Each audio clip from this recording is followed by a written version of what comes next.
امریکی صدر Donald Trump نے گزشتہ ہفتے عائد کیے گئے تجارتی ٹیرف میں 90 روز کے وقفے اور چین کے لیے ٹیرف میں مزید اضافے کا اعلان کر دیا۔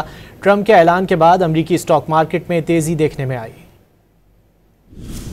امریکہ اور چین کے درمیان تجارتی تناؤ شدت اختیار کر گیا۔ امریکی صدر ڈونلڈ ٹرمپ نے اپنے بیان میں کہا کہ وہ چین پر عائد تجارتی ٹیرف میں مزید اضافہ کر کے اسے 125% کر رہے ہیں۔ اس کا اطلاق فوری طور پر ہوگا۔ ٹرمپ نے بتایا کہ وہ گزشتہ ہفتے عائد کیے گئے جوابی محصولات میں 90 روز کا وقفہ کر رہے ہیں اور اس کا اطلاق بھی فوری طور پر ہوگا۔ یہ بھی بتایا کہ 75 سے زائد ممالک نے ٹیرف کے حوالے سے مذاکرات کے لیے رابطہ کیا۔ یہ وہ ممالک ہیں جنہوں نے امریکہ کے خلاف جوابی اقدام نہیں اٹھایا، ان کے لیے وقت کا اعلان کیا ہے۔ ٹیرف پر ہر کوئی ڈیل کرنا چاہتا ہے، اس لیے مختصر وقت کے لیے ٹیرف کو واپس لیا۔ واضح کر دیا کہ چین کے ساتھ بھی ڈیل ہو سکتی ہے، سب سے منصفانہ ڈیل ہوگی۔ ٹرمپ کے اعلان کے بعد امریکی اسٹاک مارکیٹ میں تیزی دیکھنے میں آئی۔ ڈاؤ جونز میں 2000 پوائنٹس کی تیزی جبکہ نیسڈیک میں 8% اضافہ دیکھنے میں آیا۔ ٹرمپ کے اعلان کے بعد خام تیل کی قیمت میں 2% اضافہ جبکہ سونے کی عالمی مارکیٹ میں 3% اضافہ ہوا۔